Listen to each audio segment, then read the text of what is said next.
বাক্যে বিশ্বাসটা কেমন? সুদৃঢ়। গুরু বাক্যে যাহারু বিশ্বাস, অবশ্য তাহারও হয় ব্রজভূমে বাস।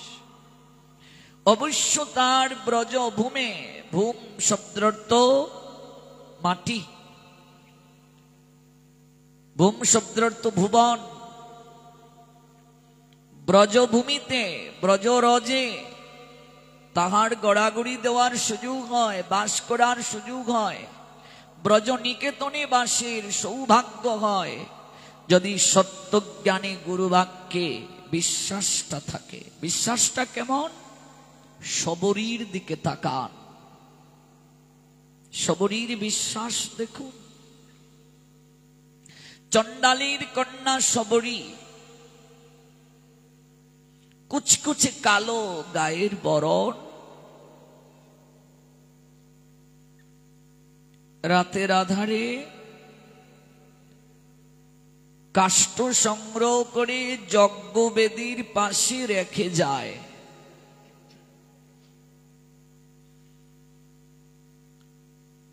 হাতে ঝাড়ু নিয়ে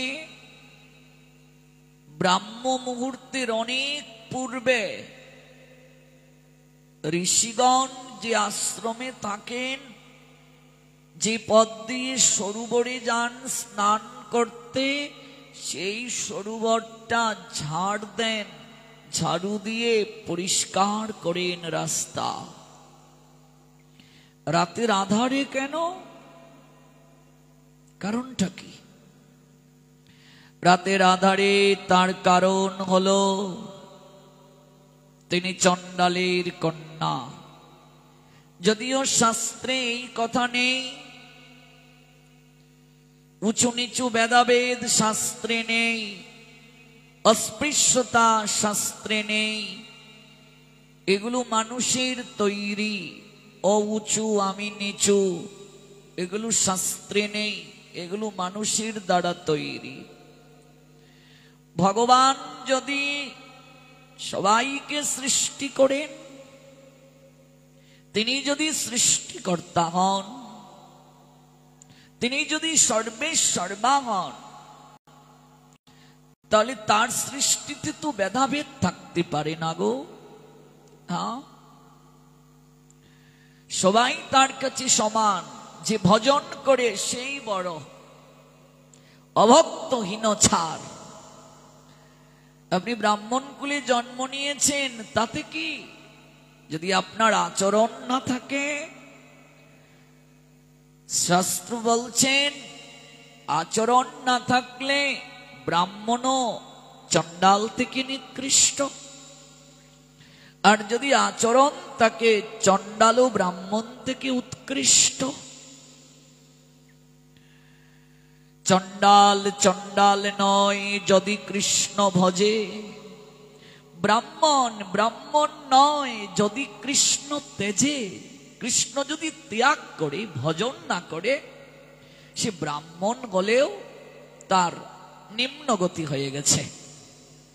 বহু জন্মের সুকৃতি নিশ্চয়ই আছে, নতুবা তার ব্রাহ্মণ কুলে জন্ম হতো না। নিশ্চয়ই তার কৃপা আছে।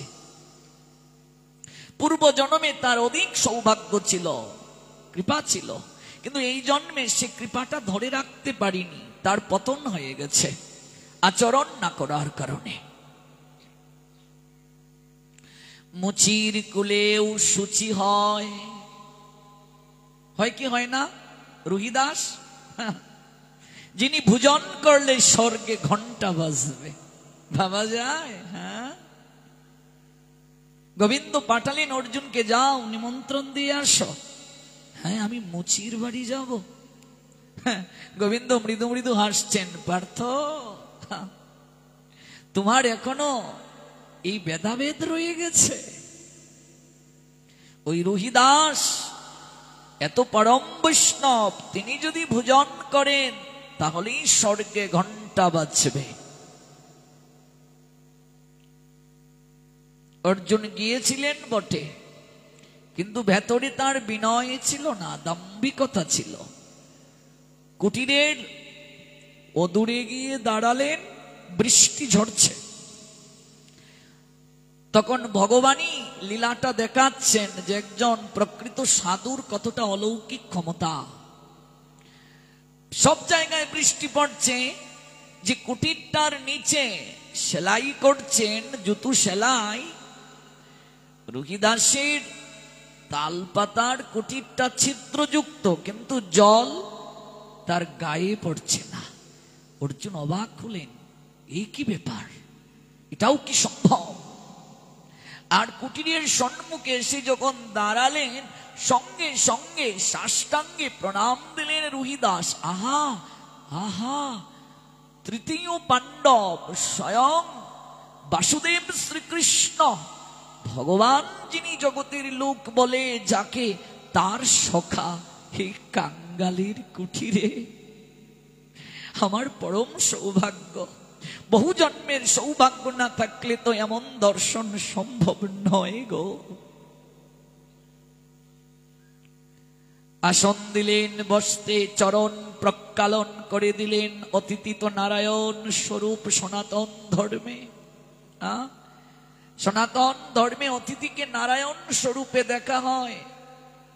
অতিথিকে সর্বশ্রেষ্ঠ সম্মান প্রদান করার কথা সনাতন শাস্ত্র বলছেন। কৃপা করে আপনি এসেছেন, এ তো আমার সৌভাগ্য। এইভাবে তো আমি ছাড়ব না তো আপনাকে। একটু সাকন্য গ্রহণ না করে এই কাঙ্গালির কুটির থেকে আমি তো বিদায় দেব না। সনাতন সংস্কৃতির নিয়ম আছে, অতিথি কারো গৃহে গেলে শূন্য মুখে তাকে বিদায় দিতে নেই। একটু জল হলেও পেয়ে দিতে হবে। ত্রিসন্ধ্যাকালীন সময়ে সেজুতি যখন জ্বলে, এই সময়ে কখনো কোনো অতিথিকে গৃহ থেকে বিদায় দিতে নেই, শূন্য মুখে বিদায় দিতে নেই। বস্ত্র দিয়ে বললেন, কৃপা করে একটু স্নান করে আসুন, একটু শাকন্যের ব্যবস্থা করছি। অর্জুন মনে মনে ভাবছেন, এই কি, আমি তো এসে আরো জড়িয়ে গেলাম, আসতেই চাচ্ছিলাম না, আর এখন মুচির বাড়ি অন্ন খাবো। অহংকার দেখুন কেমন, যে আমি ক্ষত্রিয়, এই ভাব রয়ে গেছে। অহংকার ভাব থাকলে কোনোদিন ভগবানের কৃপা পাওয়া যায় না গো মা। ভগবান সবাইকে কৃপা করেন, অহংকারীকে কৃপা করেন না। বেশ্যাকেও মহাপ্রভু কৃপা করেছেন, নামের মাধ্যমে হরিদাস ঠাকুরকে দিয়ে। লক্ষ্মীরা সে তো বেশ্যাই ছিল, হরিনামের দ্বারা পরম বৈষ্ণবী হয়ে গেল। মাতাল ব্যক্তি মদ যে গ্রহণ করত, অখাদ্য কুখাদ্য গ্রহণ করত, তাকেও গৌর হরি কৃপা করলেন। জগাই থেকে জগন্নাথ, মাদাই থেকে মাধব বানিয়ে দিলেন। উদ্ধার হলো তারা। পরবর্তীতে 1 লক্ষ হরিনাম গ্রহণ না করে তারা জল গ্রহণ করে নাই। চাপাল গোপাল মদ মাংস গ্রহণ করত সব সময়। শ্রীবাস আঙ্গিনায় মদের বোতল পাটার মাথা ঝুলিয়ে রেখে আঙ্গিনা অপবিত্র করেছিল। শ্রীবাসের চরিত্রে কালিমা লেপন করতে চেয়েছিল, গৌর হরিকে বিতর্কিত করতে চেয়েছিল। তাকেও এক সময় গৌর হরি কৃপা করলেন, দেবকী নন্দন দাস বানিয়ে দিলেন। মহাপাপাচারী পতিত কাঙ্গাল তাদেরকেও কৃপা করলেন। পঙ্গু অন্ধ সবাই কৃপা পেল। গৌর হরি বললেন, সবাই কৃপা পায়, কিন্তু অহংকারীকে আমি কৃপা করি না। অহংকারী যে আমি তাকে কোনোদিন কৃপা করি না। অহংকারীর কারণে 10 মুন্ড রাবণের বিনাশ হলো। 1 লক্ষ পুত্র ছিল, 1.25 লক্ষ নাতি। মরতে মরতে কেউ রইল না, বংশে জ্বালার বাতি। বিনাশ হয়ে গেল। দুর্যোধনের বিনাশ হলো অহংকারীর কারণে। গোবিন্দ শান্তির প্রস্তাব নিয়ে গেলেন, নিয়ে গিয়ে বলছেন, দুর্যোধন, কুরুক্ষেত্রের যুদ্ধে রক্ত গঙ্গা বইবে। শৃগাল, কাক, শকুন, কুকুর ছিন্ন মস্তককে টেনে টেনে নিয়ে যাবে, খুবলে খুবলে খাবে, কত নারীর স্মৃতির সিঁদুর মুছে যাবে, কত পুত্র কন্যা পিতাহারা হবে, কত স্ত্রী স্বামী হারা হবে। ও দুর্যোধন, এখনো সময় আছে, পঞ্চপাণ্ডবের রাজত্ব প্রত্যাবর্তন করো, ফিরিয়ে দাও। বলছেন না, সম্ভব নয়, আমি দেব না। গোবিন্দ বললেন, তাহলে তোমাকে দ্বিতীয় সুযোগ দিলাম, না রাজত্ব না অধিকার, কিচ্ছু দিতে হবে না, তুমি দ্রৌপদীর চরণ স্পর্শ করে ক্ষমা চেয়ে নাও। সেটা তোমার ভ্রাতৃবধূ হয়, তুমি এই যে এত বড় দুষ্কার্য, অধর্ম, অপরাধ, পাপ করেছ, তার চরণ স্পর্শ করে ক্ষমা চাও, যুদ্ধটা বন্ধ হয়ে যাবে। দুর্যোধন চিৎকার করে অহংকারের সঙ্গে বলল, আমি বেশ্যাকে আলিঙ্গন দিয়ে স্ত্রী রূপে গ্রহণ করতে পারি, আমি পাঞ্চাল কুমারী দ্রৌপদীর চরণ স্পর্শ করে ক্ষমা চাইব না। এত অহংকার তোমার দুর্যোধন, তোমাকে আমি শেষ সুযোগ দিলাম, জগতের লোক যেন কোনোদিন বলতে না পারে যে আমি চেষ্টা করিনি। পঞ্চপাণ্ডবকে তুমি 5টা গ্রাম দিয়ে দাও, অর্ধেক রাজত্ব দিতে হবে না, 5টা গ্রাম দিয়ে স্বাতন্ত্র অধিকার দাও। দুর্যোধন বলে উঠল, বিনা যুদ্ধে নাহি দেব সুচাগ্র মেদিনী, সুয়ের অগ্রভাগে যতটা মাটি ধরে ততটা মাটিও আমি যুদ্ধ ব্যতীত দেব না। গোবিন্দকে উল্টু বন্দী বানালো, অতিথি গেলেন, অতিথি নারায়ণ, আর কৃষ্ণ তো স্বয়ং ভগবান। সেই কৃষ্ণকে সে শিকল পরিয়ে কারাগারে পাঠানোর জন্য উদগ্রীব হলো। গোবিন্দ বলছেন, মূর্খ, তুই আমায় বন্দী করবে, আমাকে বন্দী করবে, তুই আমার হাতে শিকল পরাবে? ওরে মূর্খ, এই জগৎ সংসারের প্রতিটা মনুষ্য জীবকে আমি আধ্যাত্মিক, আদি ভৌতিক, আদি দৈবিক 3টা দুঃখের শিকল দ্বারা বেঁধে রেখেছি রে। আমার বহিরঙ্গা শক্তি মায়ার দ্বারা বন্ধন করে রেখেছি, তুই আমায় শিকল পড়াবি না? হ্যাঁ, তোর ইচ্ছাটা পূরণ হোক, আমিও দেখতে চাই তুই কতটা নিচে নামতে পারিস, কতটা অধর্ম করতে পারিস, তোর অহংকার কতটা বৃদ্ধি পায়, আমিও দেখতে চাই। প্রহরীরা চেষ্টা করলো, ব্যর্থ হলো। দুর্যোধন নিজে শিকলটা পরিয়ে গোবিন্দকে কারাগারে নিয়ে দরজাটা লাগিয়ে বাইরে এসে যখন দাঁড়ালো, অবাক হয়ে দুর্যোধন দেখলো কারাগারে গোবিন্দ নাই, স্বয়ং নিজেই সে কারাগারে আছে। দুর্যোধন নিজেই কারাগারে আছে। চোখটা বন্ধ করে আবার তাকালো, দুর্যোধন দেখলো তার জায়গায় দুঃশাসন দাঁড়িয়ে, কখনো বা বিকর্ণ দাঁড়িয়ে, কখনো বা ধৃতরাষ্ট্র, কখনো বা শকুনি, আবার কখনো বা মহামহিম বিশ্ব, আবার কখনো বা বিদুর সেখানে দাঁড়িয়ে আছেন। অবাক বিস্ময়ে দুর্যোধন তাকিয়ে দেখছে, এও কি সম্ভব? এও কি সম্ভব? ওরে দুর্যোধন, এই জগৎটাই কারাগার, আর তুই আমায় বন্দী করতে চাস? খুব লাঠির জোর তোর, না? তুই বলেছিলে তোর 99টা লাঠি আছে, যে লাঠি তোকে ভরসা দেবে, আর ওদের 5টা লাঠি। আমিও দেখতে চাই শেষের দিনে কোন লাঠিতে ভর দিয়ে তুই দাঁড়াস। যুদ্ধে একটা একটা করে ভীম দুর্যোধনের লাঠিকে ভেঙ্গে দিল।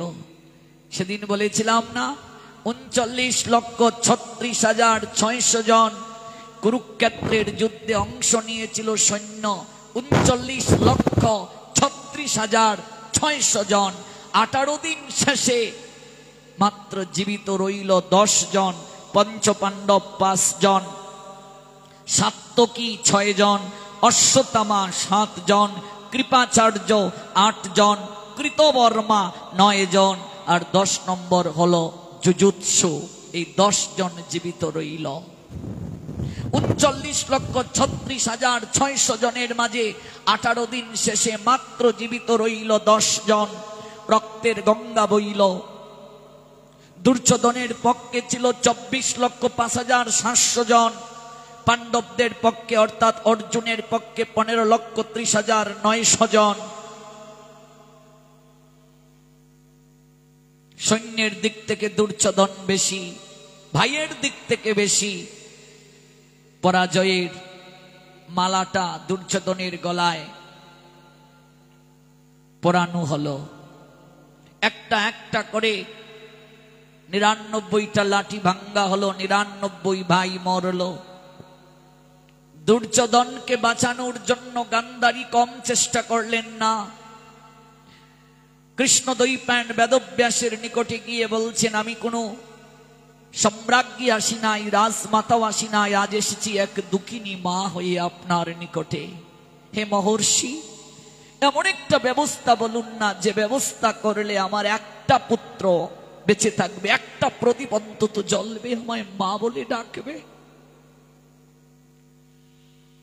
দেবী, তোমার ছেলে অধর্মের পক্ষে আছে, তা জেনেও তুমি তাকে বাঁচাতে চাও? গান্ধারী বললেন, আমি মা, ধর্ম অধর্ম আজ আমি ভুলে যেতে চাই। আমি সন্তান হারা মা, আমার 99টা প্রদীপ চোখের সামনে নিভে গেছে। হে মহর্ষি, আমি একটা ছেলেকে অন্তত বাঁচিয়ে রাখতে চাই। আমি কিচ্ছু ভাবতে চাই না, বিচার করতে চাই না। সৎ অসতের বিচার করার ক্ষমতা, শক্তি আমার আজ নষ্ট হয়ে গেছে। মহর্ষি বললেন, তুমি পারো গান্ধারী, কিন্তু তাতে হবেটা কি? জগতেরই তো অকল্যাণ হবে। তুমি সারা জীবন চুপটা বেঁধে রেখেছ, তোমার চোখের মাঝে সাধনার সকল শক্তি আছে। ওই চোখের বাঁধনটা খুলে যদি তোমার পুত্রের মস্তক থেকে চরণ পর্যন্ত তুমি দৃষ্টি দাও, ওই সাধনার দিব্য জ্যোতি তোমার পুত্র দুর্যোধনকে, শরীরটাকে মজবুত করে নেবে, বজ্রের ন্যায় হবে, ভীমের গদাও তাকে আঘাত করে মারতে পারবে না। গান্ধারী জীবনে কোনোদিন চোখটা খুলে নাই, স্বামীকেও দর্শন করেনি, সন্তান হওয়ার পরও কোনোদিন দেখে নাই। অথচ আজ একটা মা দেখো সন্তানের জন্য কি করে। নিজের সারা জীবনের সাধনা, সুবল কন্যা গান্ধারী। আজকে যেটা আফগানিস্তান, এই আফগানিস্তানটাই ছিল গান্ধারীর বাবার বাড়ি, এই আফগানিস্তানটাই ছিল গান্ধার। সুবল কন্যা মহাতপস্বিনী গান্ধারী আজকে চোখের বাঁধনটা খুলে সংবাদ পাঠালেন, মস্তক থেকে চরণ পর্যন্ত দৃষ্টি দেবেন। সেদিন বলেছিলাম, জগতে মায়ের আশীর্বাদ আর বাবার আশীর্বাদ যদি কোনো সন্তান লাভ করতে পারে, সেই সন্তানকে কেউ কোনোদিন জগতে পরাজিত করতে পারে না। গোবিন্দ ভাবলেন, গান্ধারী যদি সত্যি সত্যি দুর্যোধনকে আশীর্বাদ দেন, তাহলে অধর্মের পক্ষটা আরো আরো আরো বেশি শক্তিশালী হয়ে উঠবে। তাই গোবিন্দ একটু চালাকি করলেন, দুর্যোধনকে বলছেন, ছি ছি, এত বড় ছেলে নগ্ন হয়ে মায়ের সামনে গিয়ে দাঁড়াবে, অন্তত লজ্জাস্থানটা ঢেকে যাও। কদলী পাতা দিয়ে ঢেকে গেলেন। গান্ধারী মস্তক থেকে চরণ পর্যন্ত যখন সাধনার শক্তি দিব্য জ্যোতি দিলেন, দেখলেন উরুটা ঢাকা। গান্ধারী বললেন, ছি ছি দুর্যোধন, সন্তান যত বড় হোক, মায়ের কাছে সন্তান ছোটই থাকে। তোমার মাঝে এই জ্ঞান এখনো রয়ে গেছে, ছোট বড় জ্ঞান রয়ে গেছে। তুমি মায়ের আদেশটাকে যথাযথ কখনো পালন করতে পারলে না। সব জায়গায় বজ্রের ন্যায় শক্ত হলো, উরুটা বজ্রের ন্যায় শক্ত হলো না। এই উরুতেই পাঞ্চাল কুমারীকে বসার জন্য কুইঙ্গিত করেছিল দুর্যোধন। আজকে সেই উরুতে ভীম গদা দিয়ে আঘাত করলো। ভগ্ন উরু নিয়ে দুর্যোধন যখন দাঁড়াতে পারছে না, ঠিক তখনই গোবিন্দ গিয়ে তার সম্মুখে দাঁড়ালেন। দুর্যোধন, খুব না বলেছিলে তোর লাঠির জোর বেশি?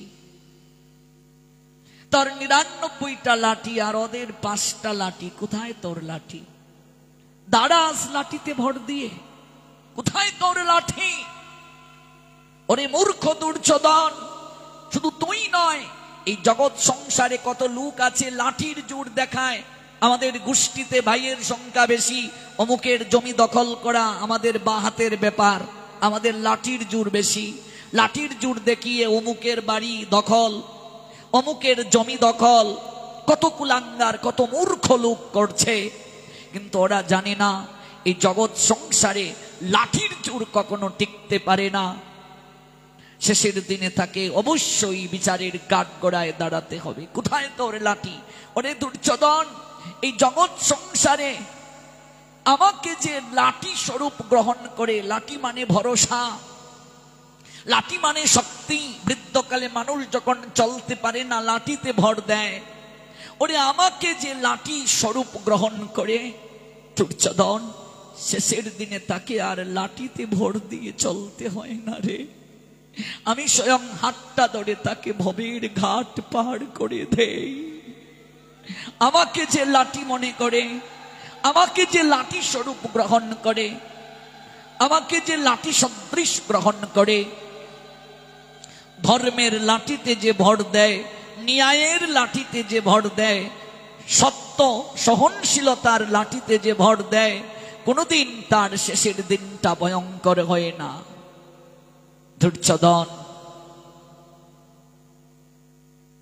কাঁদল, ভগ্ন উরু নিয়ে দাঁড়াতে পারল না। তারপরের পরিণতি আমরা জানি, কতবার মৃত্যুর জন্য আর্তনাদ করলো দুর্যোধন এই উরুর যন্ত্রণায়। এরপরও তার হৃদয়ের লালসা দেখুন, অশ্বত্থামাকে পাঠিয়েছিলেন পঞ্চপাণ্ডবের মস্তকটা আনার জন্য। সে ভগ্ন উরু দিয়ে একটা লাথি দেবে। হ্যাঁ, কতটা রাজত্বের প্রতি সম্পত্তির প্রতি লালসা। অশ্বত্থামা নারকীয় কার্য করলো যা ইতিহাসে কলঙ্ক। গুমের গুড়ে পঞ্চপাণ্ডব ভেবে দ্রৌপদীর 5 পুত্রের মস্তক কর্তন করে রাতের আধারে যুদ্ধের নিয়মকে লঙ্ঘন করে নিয়ে এলো। আর দুর্যোধন যখন লাথি দিল মস্তকটা ভেঙে গেল, ভাবলো না এটা তো কখনো ভীমের মাথা হতে পারে না, ভীমের মাথা এত নরম হয় কি করে। দুর্যোধন বুঝলো এটা দ্রৌপদীর 5 পুত্রের মাথা। পরবর্তীতে বিলাপ করতে করতে দুর্যোধনের মৃত্যু হলো। আর অশ্বত্থামাকে আমরা দেখতে পাই এমন অভিশাপ দেয়া হলো। অভিশাপটা কি? যে তোমার মৃত্যু নেই, তুমি তো খুব অহংকার করেছিলে, তাই মৃত্যুটাই তোমার কাছ থেকে কেড়ে নিলাম। অশ্বত্থামা পাণ্ডবদের শেষ বংশধরকে মারার জন্য ব্রহ্মাস্ত্র পর্যন্ত নিক্ষেপ করেছিল। উত্তরার গর্ভে গোবিন্দ প্রবেশ করে ওই ব্রহ্মাস্ত্র নিজের শরীরে গ্রহণ করে পরীক্ষা দিয়ে উত্তীর্ণ করেছিলেন পরীক্ষিতকে। অশ্বত্থামার মৃত্যু কেড়ে নিয়ে বললেন, তুমি থাকবে অশ্বত্থামা, তোমার সারা শরীরে কীট হবে, মৃত্যুর জন্য আকাঙ্ক্ষা করবে, মরবে না তুমি। অহংকারী ব্যক্তিকে কোনোদিন গোবিন্দ কৃপা করেন না। আমরা এই প্রসঙ্গে এত দূর গেলাম। আছে নাকি এই বরিশালে দুর্যোধনের মতো 100 ভাই কারো গোষ্ঠীতে? হ্যাঁ, আমরা যারা অহংকার করি, আমাদের বংশ কি রাবণ থেকেও বেশি নাকি? 1 লক্ষ পুত্র আছে নাকি কারো? 6 লক্ষ নাতি, গান্ধারীর মতো 100 পুত্র এই বরিশালে আছে নাকি কোথাও? কারো গোষ্ঠীর সব মিলে 100 ভাই আছে, তাদের পর্যন্ত রক্ষা হলো না। আর আমরা অহংকার করি, লাঠির জোর দেখাই, ক্ষমতার বড়াই দেখাই, রাজনৈতিক পাওয়ার দেখাই, কিচ্ছু লাভ হবে না। ন্যায় থেকে মানুষ যদি সরে যায়, সত্য থেকে মানুষ যদি সরে যায়, স্রষ্টার আইন থেকে মানুষ যদি সরে যায়, পাপ করতে করতে করতে যখন একেবারে পূর্ণ হয়ে যায়, স্রষ্টা আর সহ্য করতে পারেন না। কর্মফল থেকে কোনোদিন সে বের হতে পারে না। মহাভারতের যুদ্ধ আর কিচ্ছু নয়, সংসারটাই তো যুদ্ধক্ষেত্র। এখনো তো দেখবে ক্ষমতার লড়াই চলে গ্রামে গ্রামে, পরিবারে পরিবারে, রাষ্ট্রে রাষ্ট্রে। এখনো কি দ্রৌপদীর মতো নারীর কাপড় টানা হয় না? এখনো কি কোনো নারীর সম্ভ্রম ধ্বংস হয় না? 6 বছরের বাচ্চা থেকে 80 বছরের বৃদ্ধা পর্যন্ত নিরাপদ নয় আজ এই রঙ্গবরা বঙ্গদেশে। যুদ্ধটা তো শেষ হয় নাই, এই যুদ্ধ চলছে এখনো, মহাভারতের যুদ্ধ প্রত্যেকটা মুহূর্তে চলছে। কুরুক্ষেত্র আর কিছু নয়, সংসারটাই কুরুক্ষেত্র। এখানে যুদ্ধ চলছে। আমরা শিখবো এই জায়গা থেকে কিভাবে চললে আমাদের জয় হবে, আর অধর্মের পক্ষ অবলম্বন করলে কিভাবে আমাদের বিনাশ হবে। তাই রূপের গৌরব করিও না, বংশের গৌরব করিও না, উঁচু জাত অভিমান করিও না, শিক্ষার গৌরব করিও না, একদিন ধ্বংস হয়ে যাবে। কোন প্রসঙ্গ থেকে গেলাম? ভজন যে করে সেই বড়। ভজন না করলে টিকে থাকা যাবে না। অর্জুনের অহংকার, বস্ত্র হাতে নিয়ে গেলেন স্নান করতে, চামড়া ভেজানো ঘাটের জলে। ছি ছি ছি ছি, এখানে স্নান করব? দূর থেকে দাঁড়িয়ে দেখছেন ওই ঘাটের জলে স্বয়ং মা গঙ্গা আবির্ভূত। মারে, এত জায়গা থাকতে জগতের আর কোনো জায়গা পেলে না, মুচির বাড়ির ঘাটের জলে? মা বললেন, অর্জুন এত অহংকার তোর? ওরে, সংসারের পাপী তাপী জীব সকল, তারা তাদের পাপ তাপ আমায় অর্পণ করে যায়, আমায় দিয়ে যায়, আর আমি রুহিদাসের মতো পরম বৈষ্ণবের চরণদুলি প্রাপ্তির জন্য অপেক্ষা করি। তার মানে কি? ভজন যে করে সেই বড়। আপনার কোন কুলে জন্ম হয়েছে সেটি মুখ্য নয়, আপনার কর্মটা কি। এখনো সনাতনী হিন্দুদের মাঝে দেখবে টাইটেল নিয়ে মারামারি। বিয়ের সময় পাল পাল, এক পাল না হলে হবে না, জোড়ায় জোড়া না হলে বিয়ে হবে না। তুমি কোন পাল গো? কুমাইরা পাল, তেলি পাল না মহি পাল? এই নিয়ে এখনো বিচার হয়। কোন দাস গো? তালবস্য দাস না দন্তস্য দাস? দেবনাথের ছেলেটা দেবনাথের মেয়ের সঙ্গে বিয়ে হতে হবে, পালের সঙ্গে জোড়া পাল হতে হবে, সার ছেলে সার লগেই বিয়ে হতে হবে। শাস্ত্র এগুলো বলে নাই। শাস্ত্রে কোনো টাইটেল নেই। এই টাইটেল আমরা বানিয়েছি। ইতিহাস পড়ে দেখো, বল্লাল সেনের আমল থেকে এগুলো এসেছে। এগুলো আমাদের শাস্ত্রে নেই। তাকিয়ে দেখুন ত্রেতা যুগের দিকে, রাম, রামের পিছনে টাইটেল আছে। লক্ষণ, শত্রুঘ্ন, ভরত আছে, টাইটেল আছে। এবার তোমাদের পাল পাড়ায় যদি কারো ছেলের নাম রাখে ভরত, সে কি লিখবে? তো যে বেটার নাম ভরত, এই বেটার পিছনে কিচ্ছু নাই। শাহ পাড়ায় যদি কেউ নাম রাখে লক্ষণ, কি লিখবে? লক্ষণ শাহ। যে বেটার নাম লক্ষণ, এই বেটার পিছনে কিচ্ছু নাই। এগুলো বল্লাল সেনের আমল থেকে এসেছে। সমাজটাকে, হিন্দুদেরকে সংকীর্ণ মনা করতে, টুকরু টুকরু শক্তিহীন করতে ব্রিটিশদের একটা ষড়যন্ত্র ছিল এটি। কি করে হিন্দুদেরকে আলাদা করা যায়, হিন্দুরা যেন এক থাকতে না পারে, এই জন্য শাহপাড়া, কুন্ডুপাড়া, পালপাড়া, পাড়ায় পাড়ায় বিভক্ত করা হলো। তালুকদার পাড়া, দাসপাড়া, জেলেপাড়া, কৈবর্তপাড়া, যেন এক থাকতে না পারে হিন্দুরা কোনোদিন। এই জন্য এটা ব্রিটিশদের একটা চাল ছিল। আমি তরুণদেরকে বলে যাব, বিয়ের সময় জাত খুঁজবে না, আমি কুন্ডুর লগে বিয়ে করতে হবে এমন নয়। হিন্দু হলেই বিয়ে করবে, জাত খুঁজবে না।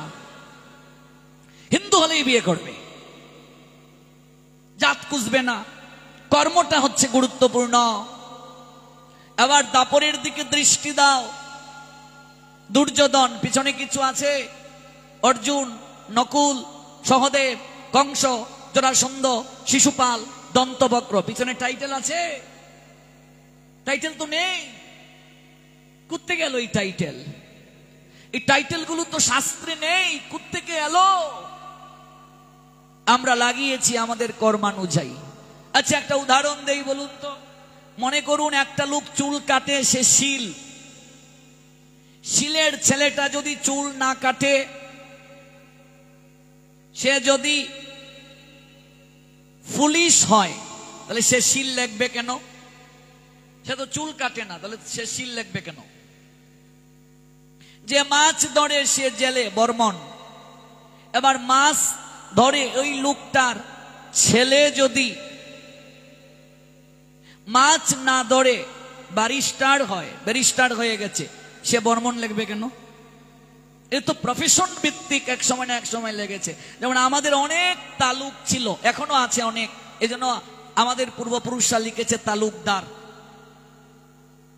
এটি তো প্রফেশন ভিত্তিক, এটি তো কখনো মানুষের পরিচয় হতে পারে না। আজকে হিন্দুদের দুর্গতির পশ্চাতে এইটা আরেকটা অন্যতম কারণ।